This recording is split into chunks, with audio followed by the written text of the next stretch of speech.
National aeronautics and space administration यानी NASA दुनिया की सबसे सफल स्पेस एजेंसी।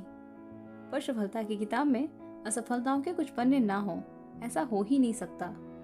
नासा की सफलता की किताब में भी असफलताओं के कई पन्ने हैं और उन्हीं में से एक के बारे में आज हम बात करने वाले हैं।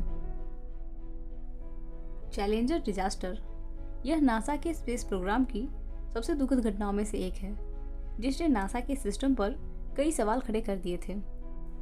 28 जनवरी 1986 यही वो दिन था जब हजारों लोग अपने सामने इतिहास बनता हुआ देखने के लिए केनेडी स्पेस सेंटर पर इकट्ठा हुए थे। पर लॉन्च के 73 सेकंड बाद ही कुछ ऐसा हुआ कि जोश और उत्साह से भरी हुई आंखें आंसुओं से भर गई। तो चलिए जानते हैं चैलेंजर डिजास्टर की पूरी कहानी। सैटेलाइट्स को स्पेस में ले जाने के लिए नासा ने 6 स्पेस शटल बनाए थे, जिनमें से 5 स्पेस शटल्स ने अंतरिक्ष में उड़ान भरी थी। चैलेंजर स्पेस शटल उन्हीं में से एक था। 4 अप्रैल 1983 को चैलेंजर ने अपनी पहली उड़ान भरी और इस मिशन का नाम था STS-6। स्पेस वॉक कंडक्ट करने वाला यह पहला स्पेस शटल था। चैलेंजर ने 9 स्पेस शटल मिशन को सक्सेसफुली कंप्लीट किया था। इन सभी मिशंस के दौरान स्पेस शटल ने 1496 घंटे स्पेस में बिताए थे और अर्थ को 995 बार ऑर्बिट किया था।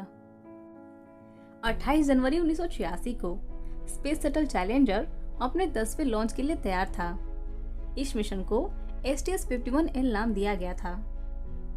इस मिशन के थ्रू 7 एस्ट्रोनॉट्स को स्पेस में भेजा जाने वाला था, जो स्पेस में जाकर अर्थ को 96 बार ऑर्बिट करने वाले थे। इस मिशन का मुख्य उद्देश्य tracking and data relay satellite series के दूसरे सैटेलाइट को स्पेस में डिप्लॉय करना था। इसके अलावा इस मिशन का एक उद्देश्य हेलिस कॉमेट को ऑब्जर्व करना भी था। चैलेंजर ने अपने 9 सक्सेसफुल मिशन के दौरान बहुत सारे रिकॉर्ड्स बनाए थे। इसी शटल के द्वारा अमेरिका की पहली महिला अंतरिक्ष यात्री सैली राइड स्पेस में गई थी। चैलेंजर की तीसरी स्पेस फ्लाइट के दौरान ग्वेन ब्लफर्ड को स्पेस में भेजा गया था, जो स्पेस में जाने वाले पहले अफ्रीकन अमेरिकन थे। अपने 10वें मिशन के दौरान भी चैलेंजर एक ऐसा ही रिकॉर्ड सेट करने वाला था। इस मिशन में क्रिस्टा मैकॉलिफ स्पेस में जाने वाली थी।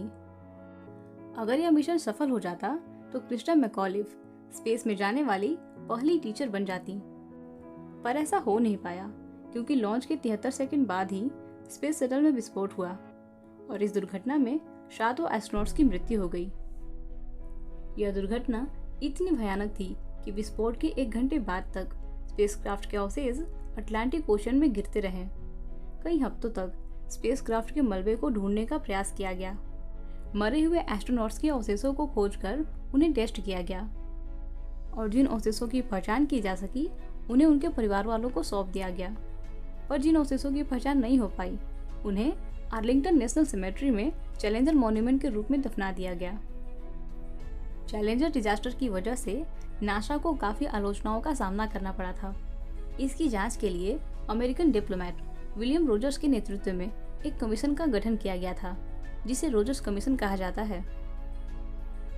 इस कमीशन में सैली राइड और नील आर्मस्ट्रॉन्ग जैसे एस्ट्रोनॉट शामिल थे।